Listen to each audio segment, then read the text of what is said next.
பிரதமர் மோடி தலைமையில் டெல்லியில் நடைபெற்ற மத்திய அமைச்சரவை கூட்டத்தில் நிலம் கையகப்படுத்தும் அவசர சட்டத்திற்கு மீண்டும் பரிந்துரை செய்யப்பட்டுள்ளது. இதுகுறித்த கூடுதல் தகவல்கள் தருகிறார் எமது சிறப்பு செய்தியாளர் சலீம். பிரதமருடைய இல்லத்தில் கேபினெட் அமைச்சர்கள்லாம் வந்தாங்க. கேபினெட் அமைச்சர்களுடைய சந்திப்பு ஏற்பட்டது. ஒரு சில கேபினெட் அமைச்சர்கள் வரல.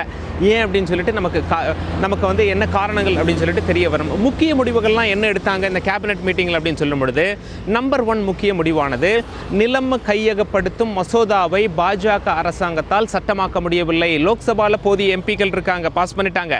ராஜ்யசபாவில் போதிய எம்பிக்கள் இல்லை. இதனால் என்ன பண்ணியிருக்காங்க, நாடாளுமன்ற கூட்டுக்குழுவுக்கு இதை பரிந்துரை பண்ணியிருக்காங்க.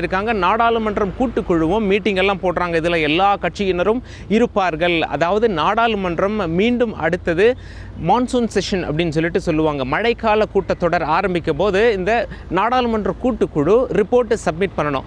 இதற்கிடையில் ஏற்கனவே நிலம் கையகப்படுத்தும் அவசர சட்டம் கொண்டு வரப்பட்டிருக்கு. முதல்ல கொண்டு வந்தது டிசம்பர் மாதம், இது புதுப்பிக்கப்பட்டது மார்ச் மாதம். இதோட காலத்தவணை ஜூன் 3ஆம் தேதி முடிவடைவதால் மீண்டும் அதை புதுப்பிக்க வேண்டிய கட்டாயம் இருக்கிறது. நாளை ஜனாதிபதி வேற ஸ்வீடன் போறார். அதனால இன்று கேபினெட் இதற்கு ஒப்புதல் கொடுத்துட்டாங்க, பரிந்துரை பண்ணியிருக்காங்க. ஜனாதிபதி கையெழுத்திட்டதும் இது மீண்டும் புதுப்பிக்கப்படும்.